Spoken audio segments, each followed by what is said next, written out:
Police अधीक्षक बलिया, जिन्होंने बीती रात बलिया का पुलिस अधीक्षक का पदभार ग्रहण कर लिया, आज पुलिस लाइन के सभागार में पत्रकारों के साथ वार्ता करते हुए क्या कुछ कहा, आप सुने और देखें और हमारे यूट्यूब चैनल बलिया न्यूज़ 24 को लाइक करें, सब्सक्राइब करें और अपने दोस्तों के साथ साझा भी करें। वीडियो देखने के लिए आपका बहुत बहुत धन्यवाद। पुलिस अधीक्षक बलिया श्री ओमवीर सिंह द्वारा पत्रकारों से मुखातिब होकर क्या कुछ कहा गया, आप उन्हीं की जुबानी सुने और देखें बलिया की कानून व्यवस्था को कैसे संभालेंगे। 2014 बैच का आवंटन हुआ है। इससे पहले आईपीएस में आने के बाद मैं पुलिस अधीक्षक गाजीपुर था, उसके बाद डीसीपी वेस्ट लखनऊ और अब बलिया जनपद में नवनियुक्ति पर कल रात में मैंने अपना कार्यभार ग्रहण किया।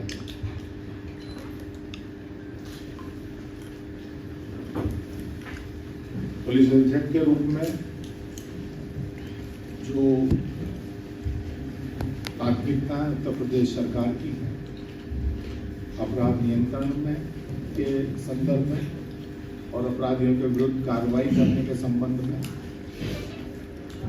उनका अक्षर से पालन करना मेरा प्रदेश दायित्व है। मेरा प्रयास भी रहेगा, मेरी टीम का, पूरी टीम का ये प्रयास रहेगा कि हम लोग शासन की हिंसा के अनुरूप अपराध नियंत्रण और अपराधियों पर कठोरतम कार्रवाई करने का प्रयास करेंगे और जनमानस को एक अच्छी पुलिस व्यवस्था मिले, इसका प्रयास करेंगे।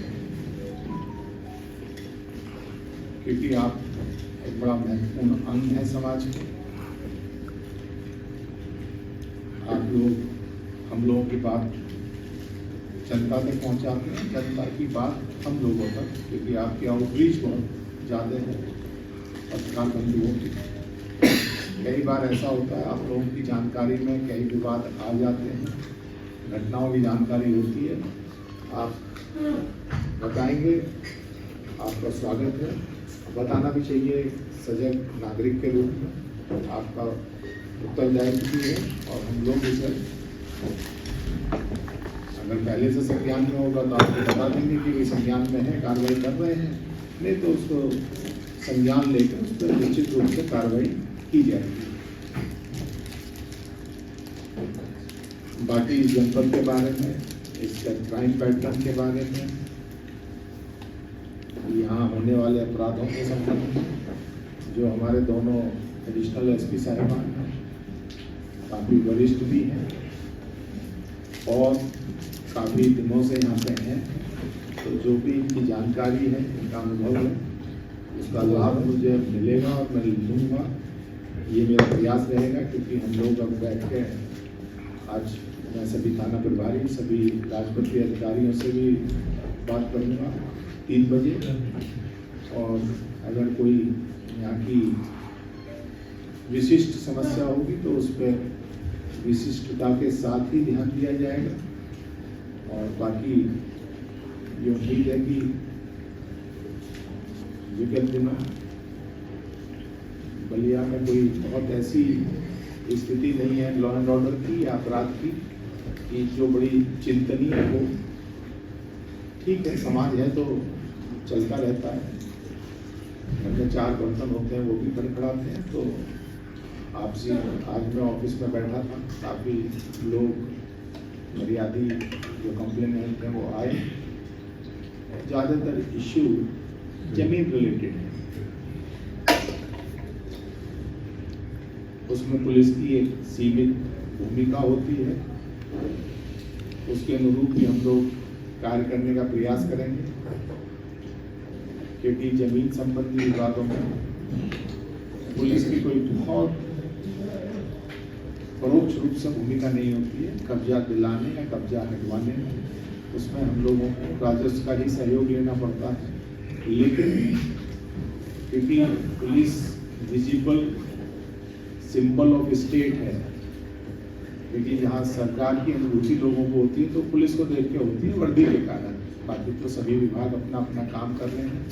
कई बार ऐसे लोग भी जिनका परोक्ष रूप से डायरेक्ट रूप से हम लोगों से सरोकार ना हो, वो भी समस्या लेके आते हैं। तो कम से कम हम लोगों की सरकार का अंग होने के नाते हम लोगों की भूमिका बनती है कि अगर हम नहीं कर सकते तो कम से कम उन लोगों को सही रास्ता दिखा दें, उन्हें बता दें कि कहाँ उनकी समस्या का समाधान हो सकता है। और हमारे स्तर से किसी अन्य विभाग के सहयोग से, विशेष रूप से हम लोगों को राजस्व का सहयोग लेना पड़ता है जमीन संबंधी मामलों में, उसे प्रयास करेंगे कि उनकी समस्याओं का समाधान हो। बाकी एक और हम लोगों की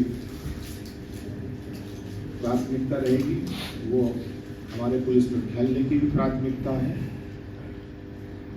कन्विक्शन, ऑपरेशन कन्विक्शन जो चल रहा है, उसमें विगत 2 साल में उत्तर प्रदेश पुलिस ने पूरे भारतवर्ष में बहुत अच्छे कीर्तिमान स्थापित किए हैं और हजारों की संख्या में अपराधियों को दंडित कराया है। इस जनपद में भी ये काम सुचारू रूप से चल रहा है और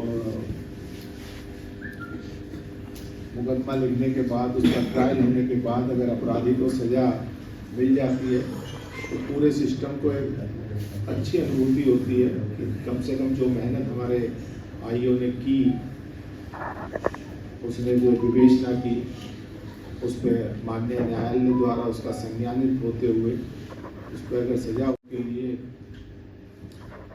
गर्व का, गौरव का पल होता है। क्योंकि मेहनत की सब उसकी भी हम लोग समीक्षा करेंगे। अच्छा कर रहे होंगे क्योंकि पूरे प्रदेश में अच्छा हो रहा है, तो निश्चित रूप से इस जनपद में भी उसमें प्रभावी कार्रवाई की जा रही होगी। और 3 चीज़ों से ज़्यादा प्रभावित है ये जनपद। पशुओं की तस्करी, सामान्य रूप से बॉर्डर होने के कारण, शराब तस्करी में, क्योंकि हमारे निकटवर्ती प्रांत में इस पर प्रतिबंध है। क्योंकि ये लगभग ये पैटर्न वही है जो गाजीपुर में था, वो भी बिहार का बॉर्डर था, ये भी बॉर्डर है। तो इन चीज़ों पर निरंतर पुलिस की सक्रियता बनी रहेगी और इस तरह के किसी भी अनैतिक कार्यों में पुलिसकर्मी संलिप्त ना हो। उनको भी मेरा सुझाव रहेगा, चेतावनी भी है कि अगर इस तरह के कहीं क्रियाकलापों में वो लोग, उनकी संलिप्तता पाई गई तो उनके विरुद्ध भी कठोरतम कार्रवाई की जाएगी। और जो अपराधी इसमें लिप्त पाए गए और पुलिस द्वारा कार्रवाई की जाएगी तो वो भी कठोरतम कार्रवाई की जाएगी ऐसे लोगों के विरुद्ध जो इस तरह की कार्रवाइयों में, विशेष रूप से पशु तस्करी या शराब की तस्करी या किसी भी तरह की अवैध वसूली में संलिप्त पाई गई। प्रभावी कार्रवाई 3-4 महीने पहले इस जनपद में हुई थी। वरिष्ठ अधिकारियों के द्वारा भी यहाँ पे आकर के की गई थी। कोशिश रहेगी किसी भी तरह से उन घटनाओं का या उस तरह की घटनाओं की पुनरावृत्ति ना हो। ये एक संदेश स्थानीय पुलिस के लिए भी है कि वो अपना आक्षेप लगे। बाकी बहुत ज़्यादा इस समय मेरे पास है नहीं बताने को, जो छोटा